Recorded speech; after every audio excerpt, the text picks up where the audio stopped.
کے ساتھ متصف کرنا، اس کے اچھے اوصاف بیان کرنا. اور مجد کہتے ہیں عظمت اور انتہا درجے کا شرف. تو اللہ سبحانہ تعالیٰ جب کسی کو انعام دینے کا، کچھ عطیہ دینے کا ارادہ کر لیتا ہے تو اس کی مہربانی اور اس کے فضل اور اس کے رحمت کو کوئی روک نہیں سکتا. اور اگر وہ کسی سے اپنی نعمتیں روک لے تو پھر کوئی اور دے نہیں سکتا. ما یفتح اللہ للناس من رحمت فلا ممسک لها وما یمسک فلا مرسل له من بعدہ. اللہ جو رحمت لوگوں کے لیے کھول دے تو اسے کوئی بند کرنے والا نہیں، اور جس کو وہ بند کر دے تو اس کے بعد اسے کوئی بھیجنے والا نہیں. تو اس سے کیا پتہ چلتا ہے کہ ہر چیز کا مالک صرف ایک اکیلا اللہ ہی ہے، وہی سب کچھ کر سکتا ہے. لہٰذا اگر ہماری زندگی میں کوئی مشکل ہو، کوئی تکلیف ہو، کوئی پریشانی ہو تو ہمیں کس کی طرف رجوع کرنا چاہیے؟ سب سے پہلے کس کی یاد آنی چاہیے؟ سب سے پہلے کس کا ذکر کرنا چاہیے؟ ایک اللہ کا، کیونکہ سارے مسائل کا حل صرف اور صرف اسی کے پاس ہے. ہم عام طور پر دنیا میں جو ریسورسفل پرسنز ہوتے ہیں ان کی طرف رجوع کرتے ہیں. مثلاً اگر کسی کے پاس زیادہ دولت ہے یا کسی کے پاس زیادہ علم ہے یا کوئی نیکی یا تقوی ہے تو ہم سمجھتے ہیں کہ یہ ہمارے مسائل حل کر دیں گے، حالانکہ ان میں سے کسی کے پاس کوئی بھی ایسی سخت نہیں کہ وہ کسی کے مسائل حل کر سکیں. کسی کا ریسورسفل ہونا کسی کو فائدہ نہیں دے سکتا، بعض اوقات خود اس کو بھی فائدہ نہیں دیتا، بلکہ جب تک اللہ کی مرضی نہ ہو انسان اپنے ہی قوتوں سے بھی فائدہ نہیں اٹھا سکتا. آپ نے دیکھا ہوگا کتنے ہی ذہین لوگ ہوتے ہیں لیکن اپنی ذہانت کو ضائع کر دیتے ہیں. کتنے ہی علم والے ہوتے ہیں جو اپنے علم پر عمل نہیں کرتے، اپنے علم کو ضائع کر دیتے ہیں. کتنے ہی دولت مند ایسے ہوتے ہیں کہ جو اپنی بیماریوں کی وجہ سے، اپنی تکلیفوں کی وجہ سے اپنی دولت سے کوئی فائدہ نہیں اٹھا سکتے. نہ وہ مرضی کا کھا سکتے ہیں، نہ مرضی کا پہن سکتے ہیں، اور نہ مرضی سے کہیں جا سکتے ہیں، حالانکہ بے شمار دولت ان کے پاس ہوتی ہے لیکن وہ اس سے فائدہ نہیں اٹھا سکتے، کیونکہ جب تک اللہ کی مرضی نہ ہو، جب تک اللہ کی رضا نہ ہو، اللہ کی طرف سے اذن نہ ہو تو کوئی کچھ بھی نہیں کر سکتا. آج ہم انشاءاللہ توحید پر رہنے اور شرک سے بچنے کی دعائیں سیکھیں گے، کیونکہ سب سے پہلا حق اللہ سبحانہ تعالیٰ کا حق ہے، اور سب سے پہلے جو چیز ہمیں آنی چاہیے، جو چیز ہمیں سیکھنی چاہیے وہ ہے توحید، اور اس کے لیے ہمیں دعائیں بھی کرنی چاہیے. ہم دیکھتے ہیں کہ ابراہیم علیہ السلام اور اسماعیل علیہ السلام دونوں نے جب کعبۃ اللہ کی تعمیر کر لی تو اس کے بعد جو دعا کی وہ کیا تھی؟ اے ہمارے رب، اور ہمیں اپنے لیے فرما بردار بنا، اور ہماری اولاد میں سے بھی ایک امت اپنے لیے فرما بردار بنا، اور ہمارے عبادت کے طریقے ہمیں دکھا، اور ہماری توبہ قبول فرما، بے شک تو ہی بہت توبہ قبول کرنے والا، نہایت رحم کرنے والا ہے. اسی طرح ابراہیم علیہ السلام نے خاص طور پر دعا کی کہ اے ہمارے رب، اس شہر کو امن والا بنا دے اور مجھے اور میرے بیٹوں کو اس سے بچا لے کہ ہم بتوں کی عبادت کریں. انہوں نے اس چیز کا دعویٰ نہیں کیا کہ میں نے یہ گھر اللہ کی عبادت کے لیے بنایا، شرک اور شرک والوں کو چھوڑ کر آیا ہوں اور یہاں یہ گھر آباد کیا ہے، اب تو ہم شرک سے محفوظ ہو گئے اور اب میں بھی اور میری اولاد بھی اپنے بل بوتے پہ ہم اب شرک نہیں کریں. نہیں، انہوں نے اپنے آپ پر بھی اعتماد نہیں کیا. انہوں نے یہ نہیں کہا جو کہ میں تو شرک سے بچنے کے لیے آگ میں بھی کود پڑا تو مجھ پہ شرک کہاں اثر کر سکتا ہے. نہیں، جب تک اللہ سبحانہ تعالیٰ نہیں بچاتا تو کوئی بھی نہیں بچ سکتا. لا حول ولا قوت الا باللہ. لہٰذا انہوں نے دعا کی کہ اللہ مجھے بھی بچا لے اور میرے بچوں کو بھی بچا لے کہ ہم بتوں کی عبادت کریں. یونس علیہ السلام جو مچھلی کے پیٹ میں گئے تو اس وقت انہوں نے کیا دعا کی؟ لا الہ الا انت سبحانک انی کنت من الظالمین. اللہ سبحانہ تعالیٰ کی توحید کا ذکر سب سے پہلے کیا، کیونکہ لا الہ الا اللہ سب سے افضل کلمہ ہے. لا الہ الا اللہ نجات کی کنجی ہے، جنت کی کنجی ہے. جس طرح نماز کی کنجی طہارت ہے، حج کی مفتاح یا حج کی کنجی جو ہے وہ احرام ہے، تو اسی طرح جنت میں جانے کے لیے لا الہ الا اللہ چاہیے. یہ سب سے افضل کلام ہے، اور اس لا الہ الا اللہ کا سیکھنا ہر ایک پر واجب ہے. یونس علیہ السلام نے کہا لا الہ الا انت سبحانک انی کنت من الظالمین، کہ تیرے سوا کوئی الہ نہیں، تو پاک ہے، بے شک میں ہی ظالموں میں سے ہوں. اور پھر وہ کلمہ جو تمام انبیاء نے حج کے موقع پر عرفہ میں پڑھا، وہ سب سے بہترین کلمہ جس کو قرار دیا گیا وہ ہے لا الہ الا اللہ وحدہ لا شریک لہ لہ الملک ولہ الحمد وہو علی کل شیء قدیر، کہ اللہ کے سوا کوئی معبود نہیں، وہ اکیلا ہے، ساری بادشاہت اسی کی ہے اور ساری تعریف بھی اسی کی ہے، اور وہ ہر چیز پر قادر ہے۔ جہاں ہمیں اپنی توحید کو خالص کرنے کے لیے ان کلمات کا ذکر کرنا چاہیے، وہاں دوسری طرف کفر اور شرک اور نفاق سے بچنے کی دعائیں بھی کرنی چاہیے۔ اللہم انی اعوذ بک من الکفر والفقر، اللہم انی اعوذ بک من عذاب القبر، لا الہ الا انت۔ اے اللہ میں کفر سے اور فقر سے تیری پناہ میں آتا ہوں، اے اللہ میں عذاب قبر سے تیری پناہ میں آتا ہوں، تیرے سوا کوئی معبود نہیں۔ اللہ اللہ ربی لا اشرک بہ شیئا، اللہ اللہ ہی میرا رب ہے، میں اس کے ساتھ کسی چیز کو شریک نہیں کرتا۔ اور پھر اللہم انی اعوذ بک ان اشرک بک وانا اعلم واستغفرک لما لا اعلم۔ اے اللہ میں تیری پناہ میں آتا ہوں اس بات سے کہ میں جان بوجھ کر تیرے ساتھ کسی کو شریک کروں، اور جو میں نہیں جانتا ہوں اس کے لیے تجھ سے مغفرت طلب کرتا ہوں۔ اور اسی طرح اللہم لک اسلمت وبک آمنت وعلیک توکلت والیک انبت وبک خاصمت، اللہم انی اعوذ بعزتک لا الہ الا انت ان تضلنی، انت الحی الذی لا یموت والجن والانس یموتون۔ اے اللہ میں نے تیری فرما برداری کی، میں تجھ پر ایمان لایا، تجھ پر توکل کیا، تیری طرف رجوع کیا، تیری ہی مدد سے لڑا۔ اے اللہ میں تیری عزت کے ذریعے اس بات سے پناہ مانگتا ہوں کہ تو مجھے گمراہ کرے۔ یعنی اللہ سبحانہ تعالیٰ کی توحید کا اقرار کرتے کرتے دعا کیا مانگی کہ تو مجھے گمراہ نہ کرنا، کیونکہ ہدایت تو صرف اللہ کے ہاتھ میں ہے، تیرے سوا کوئی معبود نہیں، تو زندہ ہے جس کو کبھی موت نہیں آئے گی، اور جن و انس سب کے سب مر جائیں گے۔ تو یہاں پر آپ دیکھیے کہ ایک طرف ہمیں توحید خالص حاصل کرنے کی دعائیں کرنی ہے اور اس کا اقرار کرنا ہے اور اظہار کرنا ہے۔ اگر آپ کو یاد ہو جو دعا کے میں نے ابتدائی لیکچرز دیے تھے تو اس میں نے دعا کی 3 قسمیں بتائی تھی، اور اس میں سب سے پہلی قسم دعا کی کیا تھی؟ توحید کا اقرار، لا الہ الا اللہ۔ یعنی لا الہ الا اللہ کا اگر آپ تکرار کر رہے ہیں، صرف اپنی توحید کا اظہار کر رہے ہیں، تو یہ سب سے بڑی دعا ہے، یہی دعا ہے، کیونکہ آپ اللہ سبحانہ تعالیٰ پر ہی انحصار کر رہے ہیں، اپنا سب کچھ اسی کے سپرد کر رہے ہیں۔ انسان دعا کب کرتا ہے؟ جب اس کی کوئی ضرورت ہوتی، جب اس کو کوئی پریشانی ہوتی ہے، جب اس پر کوئی غم ہوتا ہے، جب وہ کسی بیماری کا شکار ہو جاتا ہے، جب اس کو کوئی مالی معاملات پیش آ رہے ہوتے ہیں جو مشکل ہو جاتے ہیں، تو ایسے اوقات میں ہم اللہ سے دعا کرتے ہیں۔ کیوں کرتے ہیں؟ کہ اللہ تعالیٰ اس مشکل کو دور کر سکتا ہے۔ اور جب ہم صرف اللہ تعالیٰ کی توحید بیان کرتے ہیں کہ اور کوئی الہ ہے ہی نہیں، اور کوئی مددگار ہی نہیں، اور کوئی کارساز ہی نہیں، اور کوئی دکھ دور کرنے والا ہی نہیں، اور کوئی مشکل سے نکالنے والا ہی نہیں، تو دراصل ہم اس بات کا اقرار کر رہے ہوتے ہیں۔ اور رنج و غم سے نکلنے کی دعا کیا بتائی گئی؟ اللہ اللہ ربی لا اشرک بہ شیئا۔ اس میں مانگا تو کچھ نہیں، صرف ہم یہ کہہ رہے ہیں کہ اللہ میرا رب ہے اور میں اس کے ساتھ کسی کو بھی شریک نہیں کرتا، اپنی توحید کو خالص کر رہے ہیں، کیونکہ آپ اس بات کا زبان حال سے اقرار کر رہے ہیں کہ آپ کی یہ بے بسی، لاچارگی، تکلیف، پریشانی صرف ایک اللہ ہی دور کر سکتا ہے۔ اور جتنا جتنا زیادہ آپ اپنی توحید کو خالص کرتے چلے جاتے ہیں، اتنا ہی آپ اللہ کو راضی کرتے چلے جاتے ہیں، کیونکہ اللہ سبحانہ تعالیٰ کو سب سے زیادہ جو چیز ناراض کرتی ہے وہ شرک ہے۔ شرک کیا ہے؟ ظلم عظیم ہے۔ اللہ سبحانہ تعالیٰ سب چیزیں معاف کر دے گا لیکن شرک کو معاف نہیں کرے گا۔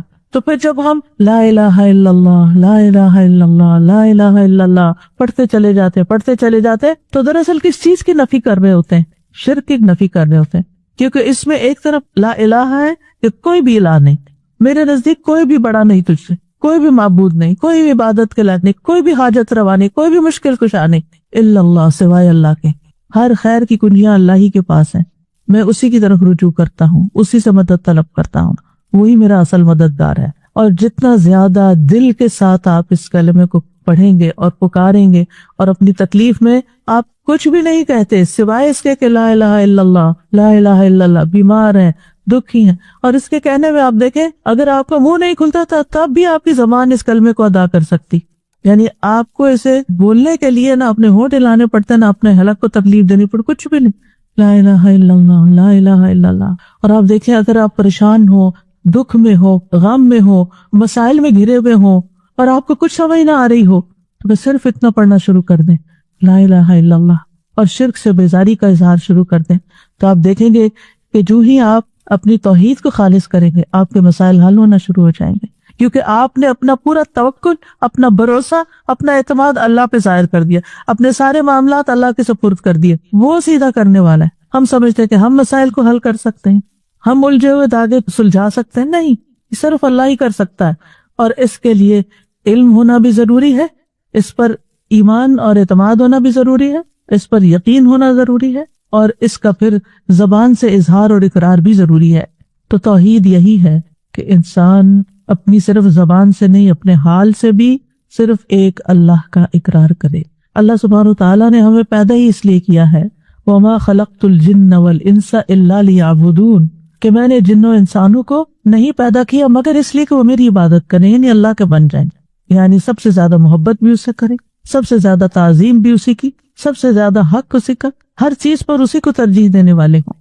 رسول اللہ صلی اللہ علیہ وسلم نے فرمایا، ایمان کی 70 یا 60 سے اوپر کچھ شاخیں ہیں، جن میں سب سے افضل لا الہ الا اللہ کہنا ہے، اور جب لا الہ الا اللہ انسان کہتا ہے تو ہر چیز کی نفی کر دیتا ہے، چاہے وہ انسان ہو، چاہے وہ جن ہو، چاہے وہ فرشتے ہوں، چاہے وہ حیوانات ہوں، چاہے وہ نباتات ہوں، چاہے وہ پہاڑ اور جمادات ہوں، کوئی بھی، سب کی نفی، ان میں سے کوئی ایک بھی معبود نہیں، کیونکہ جن قوموں نے شرک کیا انہوں نے کبھی انسانوں کو اپنا الہ بنا لیا، جیسے فرعون نے کہا تھا انا ربکم الاعلی، میں تمہارا سب سے بڑا رب ہوں، یہ تکبر کی انتہا ہے۔ تو لوگوں نے اس کو کیا مانا ہوا تھا، وہ کہتا کیا تم میرے علاوہ کسی الہ کو جانتے ہو، میں ہی تمہارا الہ ہوں، تو لوگوں نے بھی اس کو الہ مان لیا۔ تو بہت سے جو قوموں نے شرک کیا انہوں نے انسانوں کو واقعی اپنا معبود بنا لی، اور ان کے آگے وہ جھکے بھی۔ بدھا کو کیا سمجھتے ہیں لوگ، عیسیٰ علیہ السلام کو کیا بنا لیا، اللہ کے بیٹے کے علاوہ الہ بھی بنا دیا۔ تو نیک لوگوں کو لوگوں نے اپنا الہ بنا لیا۔ مسلمانوں کے اندر بھی آپ دیکھیں کہ کسی درجے میں بزرگوں کی، نیک لوگوں کی، تقوی والوں کی ایک خاص ایسی عقیدت ہوتی ہے جو انہیں نعوذ باللہ اللہ کے مقام یا اس کے برابر کر دیتی ہے کہ یہی ہمارے سب کچھ ہے، یہی ہمیں سب کچھ دیں گے، انہی کی وجہ سے ہی سب کچھ ہے۔ یہی تو شرک ہے۔ اللہ سبحانہ وتعالیٰ کو کسی کی ضرورت ہے؟ کسی کی بھی ضرورت نہیں ہے۔ کوئی ساری زندگی بھی سجدے میں پڑا رہے تو اللہ کا حق ادا نہیں کر سکتا، ایک نعمت کا حق ادا نہیں کر سکتا۔ کہاں یہ کہ وہ یہ سمجھے کہ میں چھوٹی موٹی ٹوٹی بوٹی عبادت کر کے کچھ بن گیا ہوں، اور اب لوگوں کے مسائل کا حل میرے ہاتھ میں ہے، کسی کے ہاتھ میں نہیں ہے۔ تو صرف اور صرف ایک اللہ ہی ہے جو سب کچھ کرتا ہے۔ پھر آپ دیکھیں اہل عرب نے فرشتوں کو اللہ کے بیٹیاں بنا کے ان کی پوجا شروع کر دی تھی، ان کے بت بنا کے رکھ لیے تھے، اور وہ سمجھتے تھے کہ یہ ہماری مشکلات آسان کرتی اور یہ ہمارے فائدے کی۔ وہ ان کے نام کی نظر نیاز کرتے، ان کے نام پہ چڑھاوے چڑھاتے، ان کے نام پہ جانور ذبح کرتے، بہت کچھ ان کی طرف سے کرتے۔ تو لا الہ الا اللہ، کوئی فرشتے بھی نہیں۔ پھر لوگوں نے جنوں کو بھی الہ بنا لیا۔ سورۃ الجن میں اس کا ذکر ملتا ہے کہ وہ ان سے ڈرتے تھے، ان سے خوف کھاتے تھے، اور جب سفر کرتے اور رات کو کہیں پڑاؤ کرنا ہوتا، کسی وادی میں ٹھہرتے تو کہتے ہم اس وادی کے جن کی پناہ طلب کرتے ہیں کہ وہ ہمیں ہر طرح کے شر سے بچائے، یعنی یہاں جو کیڑے مکوڑے ہیں یا اور کوئی دشمن ہے ان سب کے شر سے ہمیں یہ جنوں کا سردار بچا لے۔ نعوذ باللہ، یہ بھی بہت بڑا شرک ہے۔ پھر اسی طرح کچھ لوگوں نے پتھروں کے بت بنا لیے، ان کو پوجتے، کچھ نے درختوں کو بت بنایا، اور اب تو آپ دیکھیے کہ کروڑوں کی تعداد میں ہے جس چیز سے انسان ڈرے، آگ سے ڈرے، پانی سے ڈرے، ان سب چیزوں کو اپنا الہ بنا لیا۔ اسلام ایک واحد ایسا دین ہے کہ جس میں سب سے زیادہ جس چیز کی امپورٹنس ہے اور جس کے بغیر کوئی مسلمان ہی نہیں ہوتا، وہ ہے یہ کلمہ لا الہ الا اللہ، کہ ہم ہر ایک کی نفی کرتے ہیں، سب کو نگیٹ کرتے ہیں، اور صرف اللہ سبحانہ تعالیٰ کو ہی اپنا الہ اور معبود سمجھتے ہیں۔ اور پھر توحید کا جو لفظ ہے یہ وحد یوحد سے ہے، جس کا معنی ہوتا ہے کسی چیز کو ایک بنانا۔ اسی سے اللہ تعالیٰ کی صفات ہیں الواحد، الاحد، اور پھر اللہ تعالیٰ کو ایک ماننا اس کی ذات میں، اس کی صفات میں، یعنی اس کی ذات میں بھی کوئی شریک نہیں اور اس کی صفات میں بھی کوئی شریک نہیں، اس کی الوہیت میں یعنی اس کے الہ ہونے میں، اس کی ربوبیت میں رب ہونے میں، اس کے تمام اسماء و صفات میں وہ یکتا ہے۔ لیس کمثلہ شیء، کوئی چیز اس جیسی نہیں، وہو السمیع البصیر۔ امام ابن قیم توحید کی تعریف یوں بیان کرتے ہیں، توحید صرف بندے کے اس اقرار کو نہیں کہتے کہ اللہ کے سوا کوئی خالق نہیں، اور یہ کہ اللہ ہر چیز کا رب اور اس کا بادشاہ ہے، جیسا کہ بتوں کے پرستش کرنے والے اس کا اقرار کرتے ہیں لیکن پھر بھی وہ مشرک ہیں۔ یعنی اللہ کو ایک ماننا اس معنی میں کہ وہی خالق ہے، وہی مالک اور رب ہے، بادشاہ ہے، لیکن ساتھ یہ دیویاں بھی ہیں، تو یہ بھی شرک ہو جاتا ہے۔ یعنی کچھ لوگ اللہ تعالیٰ کی کچھ صفات میں اس کو ایک مانتے ہیں اور باقی میں دوسروں کو بھی شریک کر دیتے ہیں۔ وہ کہتے ہیں، اور بڑی خوبصورت تعریف ہے یہ توحید کی، اور ہمیں سمجھنی چاہیے اچھی طرح، کہ توحید اللہ کی محبت، اس کے سامنے جھک جانے، اس کے دروازے پر عاجزی اور انکساری کرنے، اس کی اطاعت میں کمال فرما برداری کرنے، اس کی عبادت میں کمال اخلاص اختیار کرنے، اور اپنے تمام اقوال اور افعال میں اس کے بلند چہرے اور رضا کا ارادہ کرنے پر مشتمل ہے۔ اسی کے لیے روک لینے، اسی کے لیے عطا کرنے، اسی کے لیے محبت کرنے اور اسی کے لیے نفرت کرنے پر مشتمل ہے۔ یہ ہے توحید۔ یعنی توحید میں صرف اتنا کافی نہیں کہ ہم کہیں کہ ہم پتھروں کے بتوں کو یا انسان اور جنات اور ان کو نہیں مانتے، بلکہ اس کے ساتھ ساتھ یعنی محبت بھی سب سے بڑھ کر اللہ سے، والذین آمنوا اشد حبا للہ، سجدہ بھی صرف اسی کے لیے، کسی اور کے لیے نہیں، کسی اور کے آگے نہیں جھکنا، عاجزی اور انکساری کی انتہا صرف اسی کے لیے، اطاعت میں کمال فرما برداری اسی کی، عبادت میں اخلاص اسی کے لیے، اور پھر ہم جو باتیں کریں، اقوال افعال، ہمارے جو بھی کام ہیں، صرف اللہ کو راضی اور خوش کرنے کے لیے کریں۔ اس کا مقصد یہ نہ ہو کہ لوگ ہم سے خوش ہو جائیں، لوگ ہم سے راضی ہو جائیں تاکہ وہ ہمیں کچھ فائدے پہنچا سکیں، یعنی لوگوں کی خوشامد کرنا، لوگوں کی تعریف اس لیے کرنا تاکہ ان سے ہمیں کچھ بینیفٹس مل جائیں۔ نہیں، جب کسی کو یہ پتا چلتا ہے کہ کوئی اس کی تعریف کسی مقصد کے لیے کر رہا ہے تو کیسا لگتا ہے؟ یعنی آپ اپنے آپ کو رکھ کے دیکھیں، اگر آپ کو یہ پتا چلے کہ سامنے والا کسی مقصد مطلب کے لیے میری تعریف کر رہا ہے تو آپ کو وہ تعریف کیسے لگے گی؟ گھن آئے گی، بہت بری لگے گی، بیزار ہوں گے آپ اس سے۔ اس لیے ہمارے دین نے ہمیں اس سے بھی روکا ہے کہ لوگوں کی تعریف یا لوگوں کے ساتھ خیر خواہی یا اچھا اخلاق، ایون جو اسمائل کرنا ہے، یہ سب چیزیں بھی اللہ کے لیے کرو، اس لیے نہیں کرو کہ آپ کو ان سے کوئی فائدہ مل جائے۔ یعنی وہ بہت سے طریقے بتائے ہوتے ہیں نا کہ آپ یہ اور یہ کام کریں تو پھر آپ وہ لوگوں کی محبت حاصل ہو جائے گی۔ محبت تو اللہ ڈالتا ہے دلوں میں، آپ 100 چیزیں کر لیں، نہیں محبت کسی کی لے سکتے، آپ محبت خرید نہیں سکتے۔ آپ جتنی چاہے کسی کی خدمت کر لیں، جتنی چاہیں کسی کی چاکری کر لیں، لیکن آپ اس کی محبت نہیں لے سکتے جب تک کہ اللہ آپ کے لیے اس کے دل میں محبت نہ ڈالے۔ ان الذین آمنوا وعملوا الصالحات سیجعل لهم الرحمن ودا، جو اللہ کی طرف رجوع کر لیتے ہیں نا، اللہ کے بن جاتے ہیں، ایمان لے آتے ہیں، نیک عمل کرنے لگتے ہیں، ضرور رحمان لوگوں کے دلوں میں ان کی محبت پیدا کر دے گا۔ آپ اللہ کے بن جائیں، مخلوق آپ سے محبت خود ہی کرنے لگے گی۔ بندوں سے محبت کسی مطلب مقصد کے لیے نہ کریں۔ آپ دیکھیں کہ بعض بچے والدین کی کوئی رسپیکٹ نہیں کرتے، لیکن انہیں جب والدین سے کچھ چاہیے ہوتا ہے تو پھر وہ ان کی کچھ تعریف وغیرہ کر دیتے ہیں۔ مطلبی محبت، خود غرضی کی محبت، دنیاوی فائدے حاصل کرنے کی محبت نہیں۔ ہمیں اگر کسی سے محبت بھی کرنا ہے تو صرف اللہ کے لیے، اللہ کو راضی کرنے کے لیے، اللہ سے اجر پانے کے لیے، کیونکہ اس کا بھی اجر ہے۔ جب ہم اچھے اخلاق سے کسی سے پیش آتے ہیں، ہم کسی کی مدد کرتے ہیں، ہم کسی کی خدمت کرتے ہیں، ہم کسی کے کام آتے ہیں، اور اگر ہم اپنے دل میں یہ دہراتے نہیں، یہ میں صرف اللہ کے لیے ہے، اس کا اجر میں اللہ سے چاہتا ہوں، اس کا بدلہ میں اللہ سے چاہتا ہوں، تو آپ دیکھیں گے کہ سامنے والا شکریہ کہے یا نہ کہے، آپ کو دعا دے یا نہ دے، آپ کی تعریف کرے یا نہ کرے، آپ کو بدلہ دے یا نہ دے، نہ آپ کا دل ٹوٹے گا، نہ آپ کا اطمینان اور چین خراب ہوگا، کچھ بھی نہیں ہوگا آپ کو۔ آپ کتنے مضبوط انسان بن جائیں گے، کیونکہ آپ نے اس کے لیے تو کیا ہی نہیں، آپ نے جس کے لیے کیا اس نے دیکھ لیا، اور اس پر آپ کا پکا یقین ہے کہ اس نے تو بدلہ دینا ہی دینا نا، کیونکہ وہ کسی کا احسان نہیں رکھتا۔ یعنی ہماری نماز، ان صلاتی و نسکی و محیای و مماتی للہ رب العالمین، پہلی 2 باتیں تو سمجھ آتی ہیں، بھی نماز اللہ کے لیے، بھی سجدہ اللہ کے لیے کرو، قبلے کی طرف رخ کرو، اللہ کا ذکر کرو، قربانی کرتے ہوئے بھی اللہ کا نام لو، یہ تو بات سمجھ میں آتی ہے۔ لیکن محیای و مماتی، میری زندگی اور موت اللہ کے لیے، جی پیدائش سے لے کر موت تک کے جتنے بھی کام کر رہے ہو نا، وہ بھی اللہ کے لیے، وہ بھی اللہ کو خوش کرنے کے لیے۔ بندوں کے پیچھے بھاگنا چھوڑ دو، اللہ کو خوش کرو، اللہ کو راضی کرو، یہی توحید ہے۔ اور جب اللہ کو راضی کرو گے نا، اللہ سبحانہ وتعالیٰ دفاع بھی کرے گا تمہارا، تمہاری مدد کرے گا، تو تم سوچ بھی نہیں سکتے کہ کس کس تدبیر سے وہ تمہیں فائدہ پہنچائے گا، کہاں کہاں سے۔ یعنی بعض اوقات ہم کسی چیز کے ضرورت مند ہوتے ہیں، جیسے کوئی بیماری آ گئی ہے، کوئی مصیبت اور تکلیف آ گئی ہے، ہم اس کے لیے دعائیں کر رہے ہوتے ہیں، پھر ہمیں شفا ہو جاتی ہے، ہم سوچتے ہیں یہ ہم نے دعائیں کی تھی نا، وہ میری دعا قبول ہو گئی، پھر اپنے کو کریڈٹ دے رہے ہوتے ہیں میری دعا سے، آپ کی دعا سے یہ ہوا۔ یہ کتنا عام جملہ ہے، آپ کی دعا سے یہ فلاں کام ہو گیا۔ آپ کو کس نے بتایا کہ اس نے واقعی اتنی اچھی دعا کی، اور واقعی دعا کی بھی ہے یا نہیں کی؟ یہ ہم نے ایک تکیہ کلام بنا لی، آپ کی دعاؤں سے یہ سب کچھ ہو گیا، وہ اگلے کو پتہ بھی نہیں ہوتا کون سی دعائیں، اللہ کی رحمت سے۔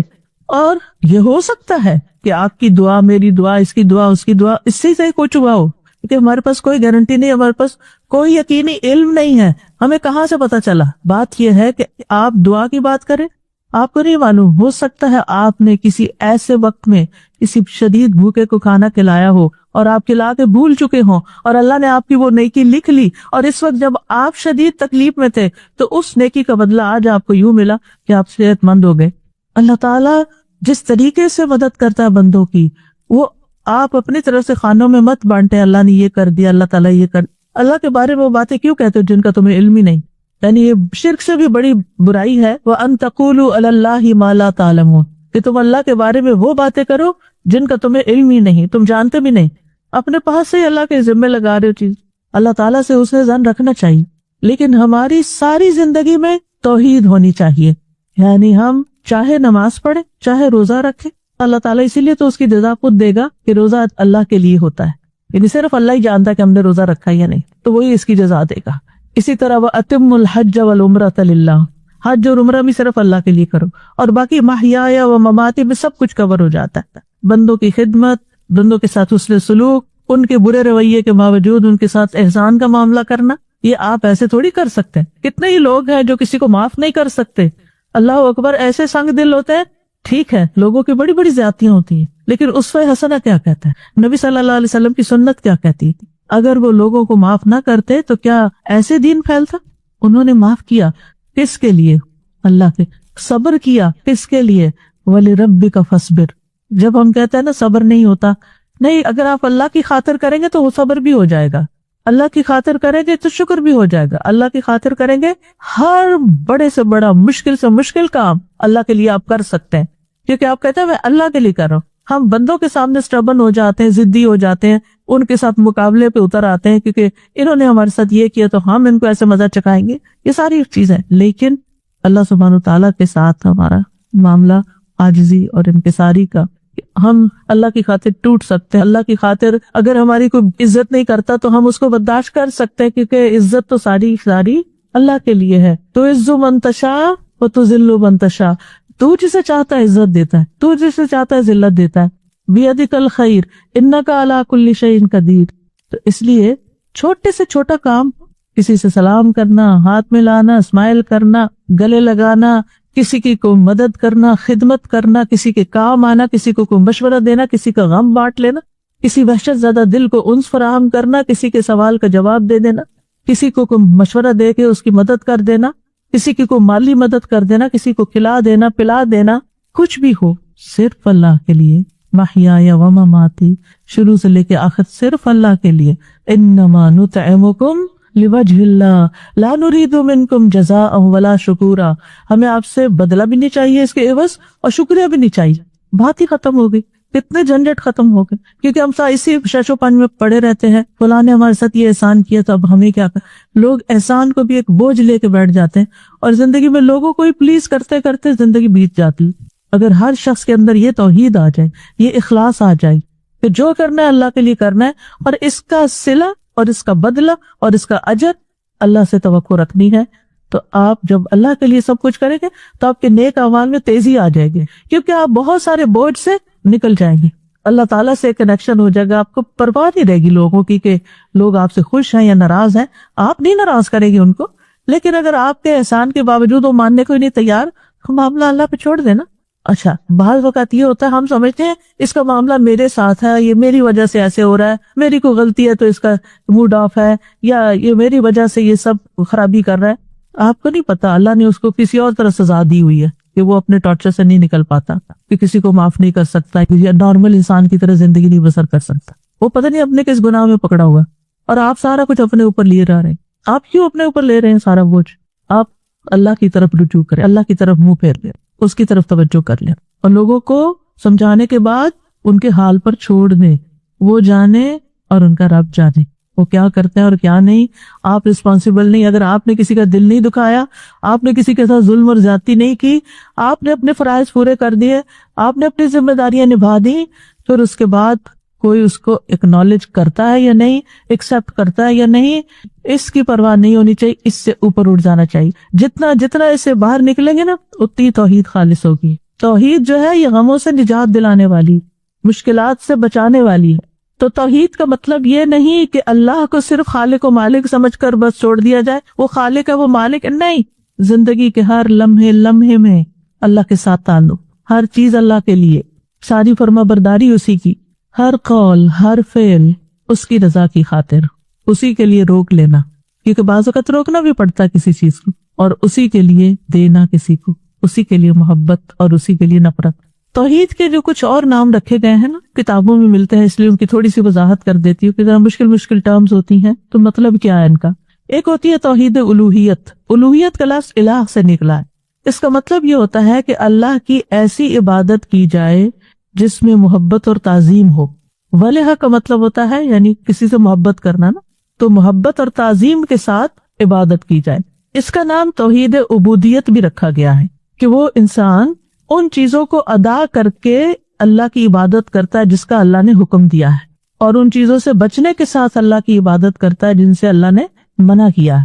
اسی طرح توحید طلب، توحید ارادہ بھی اس کا نام رکھا گیا ہے۔ توحید قصد، قصد کا مطلب ہوتا ہے ارادہ، کیونکہ بندہ صرف اللہ سبحانہ تعالیٰ کے چہرے کو ہی چاہتا ہے، اسی کا قصد کرتا ہے، دین کو اللہ کے لیے خالص کرتے ہوئے اس کی عبادت کرتا ہے۔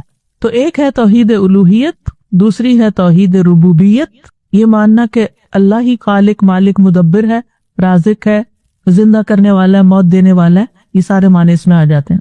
اور تیسری ہے توحید اسماء و صفات، کہ جس میں اللہ تعالیٰ کے نام اور اللہ تعالیٰ کی صفات میں کسی اور کو اس کا شریک نہ کرنا۔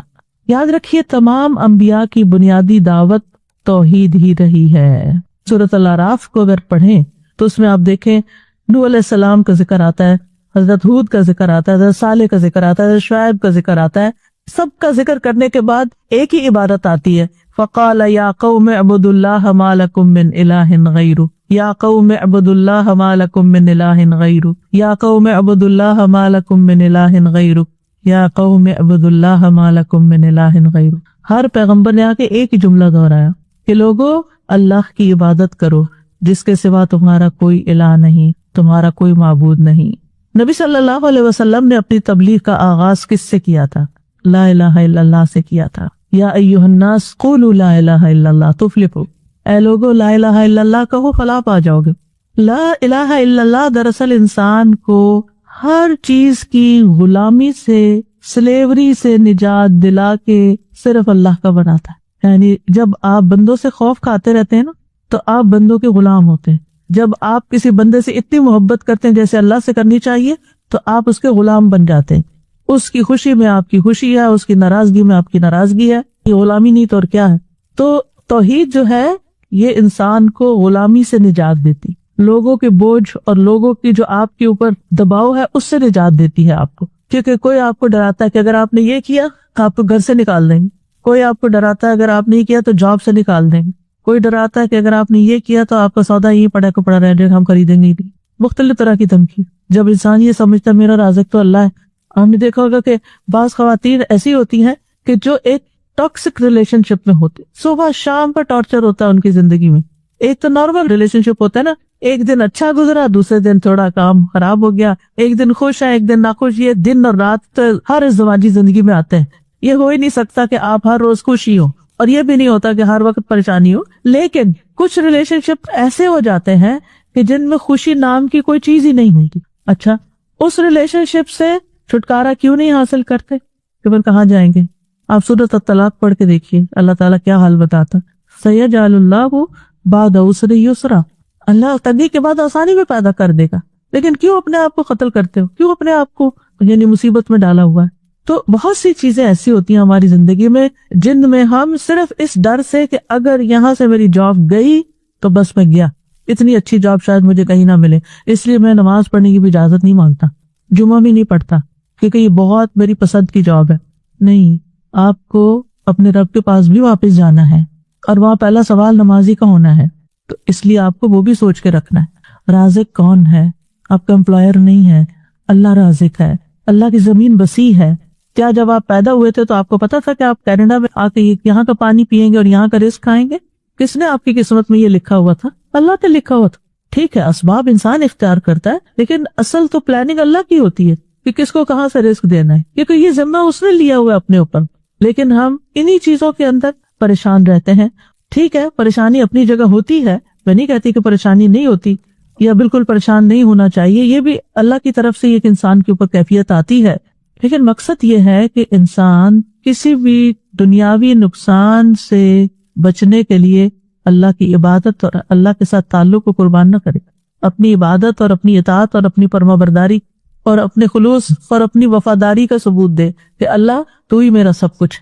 اسلام کی پہلی بنیاد ہی توحید ہے۔ اگر توحید نہیں، کسی نے لا الہ الا اللہ نہیں پڑھا، وہ نماز بھی پڑھا، وہ روزے بھی رکھے، آپ نے دیکھا ہوگا کچھ نان مسلمز اپنے کولیگز کے ساتھ مل کے ان کو خوش کرنے کے لیے وہ بھی روزے رکھنے لگ جاتے ہیں۔ آپ کو تو پورے روزے کا ثواب مل گیا، لیکن ان کو کچھ بھی نہیں ملا اس بھوک پیاس سے، کیونکہ وہ اللہ کے لیے نہیں تھا، وہ فرینڈ کے لیے تھا۔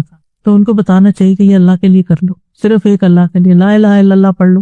کتنا زبردست موقع ہے یہ دعویٰ دینے کا۔ یعنی اس وقت رمضان کا مہینہ بابرکت مہینہ ہونے کے اعتبار سے ایک ایسی فضا پیش کرتا ہے۔ کل ہی مجھے کسی نے میسج کیا کہ ان کی بچی پبلک اسکول میں پڑھتی ہے، ابھی شاید گریڈ 1 میں ہے، اور انہوں نے جا کے تو کلاس میں سارے بچوں کو بتایا کہ ہمارا دین کیا ہے اور ہم روزے کیوں رکھتے ہیں، اور مریم گھر میں کیا کرتی ہے، اور وہ پریئر میٹ لے کر گئے اور کدھر منہ کر کے نماز پڑھتے ہیں اور نماز میں کیا کہتے ہیں، اور اس بہانے ساری کی ساری توحید کی اور ساری دین کی پوری دعوت پیش کرتی ہے۔ انہوں نے کہا ہمارا دین کیا۔ اب باقی تو دل میں اللہ ہی ڈالتا ہے نا، لیکن ایک ماں اگر اپنے گریڈ 1 کے بچے کے لیے اسکول میں جا کر اس کے کلاس والے اس کو یہ ساری چیز بتا سکتی ہے کہ ہم کون ہیں اور کیا کرتے ہیں، تو میرے خیال ہے ہر ماں بتا سکتی ہے، لیکن پھر اس کے لیے سیکھنا پڑتا ہے نا، اس کے لیے کریج بھی چاہیے، اس کے لیے یہ شوق بھی چاہیے، اس کے لیے اللہ سے محبت چاہیے کہ اللہ تو میرا رب، میں چاہتی ہوں کہ سب تجھے رب مانے، اور اس کے لیے وہ ہر طریقہ اختیار کرتا ہے۔ تو کیا ہمارا فرض نہیں بنتا کہ ہم اس مہینے میں، جس میں سب کو پتا ہے کہ مسلم اس وقت فاسٹ کر رہے ہیں، اس میں ان کو بتائے کہ یہ فاسٹنگ کیا ہے اور یہ کیوں کرتے ہیں اور یہ کہاں سے شروع ہوئی اور اس سے حاصل کیا ہوتا ہے؟ کیونکہ عام طور پر فاسٹنگ، آپ دیکھیں نیٹ پہ جائیں، آپ کو فاسٹنگ کے بہت فائدے ملیں گے، اور سبھی کسی نہ کسی طرح کی فاسٹنگ کرتے ہیں، لیکن وہ اسلامی فاسٹ سے بالکل الگ ہے۔ ہمارے فاسٹ کا مقصد ہے تقویٰ حاصل کرنا، اور وہاں ہے صحت حاصل کرنا۔ صحت تو جھنگے میں مل ہی جاتی ہے، لیکن اصل گول جو ہے وہ بہت ہائر ہے، اور وہ ہے تقویٰ کا حصول۔ تو قرآن مجید میں بھی آپ دیکھیں کہ ہر آیت کے اندر کسی نہ کسی شکل میں توحید موجود ہے، اور قرآن کی بھی سب سے پہلی تعلیم جو ہے وہ توحید ہی ہے۔ اور نہ صرف یہ کہ زندگی کی ابتدا میں بچے کو سب سے پہلے لا الہ الا اللہ سکھانا چاہیے، بلکہ ہمارا آخری کلام بھی کیا ہونا چاہیے؟ لا الہ الا اللہ، محیای و مماتی للہ رب العالمین۔ حدیث میں آتا ہے جس کی آخری بات لا الہ الا اللہ ہو وہ جنت میں داخل ہوگا، کیونکہ جنت کی کنجی ہے، جنت اسی سے کھلے گی۔ اور اگر سارے کام کوئی کرتا ہے لیکن لا الہ الا اللہ نہیں پڑھتا تو اس کے کوئی بھی عمل قبول نہیں۔ اب اس توحید کے کچھ تقاضے ہیں۔ وہ تقاضے کیا ہیں؟ سب سے پہلے یہ کہ اللہ کو پہچانے کہ وہ ہے کون جس کو ہم اپنا معبود بنائے ہوئے۔ سورۃ محمد میں آتا ہے فَعْلَمْ أَنَّهُ لَا إِلَهَ إِلَّا اللَّهُ، بس تم جان لو کہ اللہ کے سوا کوئی الہ نہیں، یعنی جان لو، علم حاصل کرو۔ تو یاد رکھیے توحید کا علم حاصل کرنا ہر انسان پر فرض عین ہے، ہر ایک پر، خواہ کوئی بھی ہو، مرد ہو، عورت ہو، بچے ہو، بوڑھے ہو، جوان ہو، ہر رنگ نسل، سب کے لیے یہ علم حاصل کرنا فرض ہے۔ وہ طلب العلم فریضۃ، وہ کون سا علم ہے جس کا سیکھنا فرض ہے؟ وہ توحید کا علم ہے، عبادات کا علم ہے۔ اور یہ کیا ہے؟ اللہ کے ایک الہ ہونے پر پورا یقین رکھنا، پھر اسی کے فرما بردار بن جانا۔ وَأَنِيبُوا إِلَىٰ رَبِّكُمْ وَأَسْلِمُوا لَهُ، اپنے رب کی طرف رجوع کرو اور اس کے فرما بردار بن جاؤ، اس کے لیے مسلمان بن جاؤ۔ اللہ اور اس کے رسول کی اطاعت کرنا، اطیعوا اللہ ورسولہ ان کنتم مؤمنین، اللہ کے لیے خالص ہونا، فاعبد اللہ مخلصا لہ الدین، سب سے بڑھ کر اللہ سے محبت ہونا، لوگوں کی بجائے اللہ سے ڈرنا، لوگوں کی بجائے اللہ سے ڈرنا، کیونکہ انسان جس سے ڈرتا ہے نا اسی کی مرضی کے کام شروع کر دیتا ہے۔ اگر ہم اللہ سے ڈرتے ہیں تو پھر اللہ کی عبادت کریں گے، اللہ ہی کی اطاعت کریں گے، اللہ تعالیٰ کے احکامات پر عمل کریں گے، اور جن چیزوں سے وہ روکتا ہے ان سے رک جائیں گے۔ پھر توحید کیا ہے؟ اختلافات میں اسی کی طرف رجوع کرنا. توحید یہ ہے کہ ہر معاملے میں، ہر مشکل میں اللہ کو کافی سمجھنا. وتوکل